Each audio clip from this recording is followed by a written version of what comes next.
Hello and welcome to Guess the Ending. This is the English challenge where you listen to a short story, try to guess the ending, and learn new words along the way. Today's story is called The Lost Wallet. Listen carefully, write your guess in the comments, and let's see if you can predict what happens next. It was a cold evening in November. The streets were quiet and the wind was blowing gently. Sarah, a young woman, was walking home after work. She carried a small shopping bag and checked her phone as she walked. Suddenly, she saw something on the ground near a streetlight. It was a wallet, dark brown and a little worn out. She looked around. Nobody else was there. What do you think Sarah did? Did she pick up the wallet immediately? Did she leave it on the ground? Or did something unexpected happen? Sarah bent down and slowly picked up the wallet.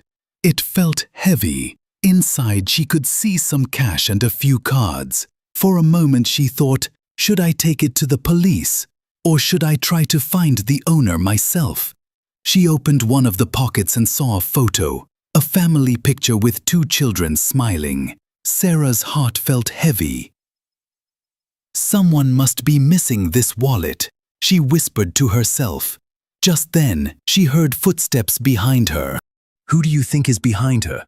A police officer, the wallet's owner, or maybe a stranger? Sarah turned around quickly. A man was walking toward her. But he didn't look at her. He simply passed by. She sighed in relief. She opened the wallet again and looked closer at the ID card inside. Her eyes widened. The name and photo on the card were hers.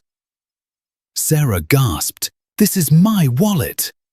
She realized she must have dropped it earlier without noticing. Laughing at herself, she held the wallet tightly and said, well, mystery solved. The lost wallet was mine all along. So did you guess the ending correctly? The lost wallet wasn't a stranger's, it was Sarah's. Thank you for watching Guess the Ending. Don't forget to like, subscribe and share your guess in the comments. See you in the next story challenge.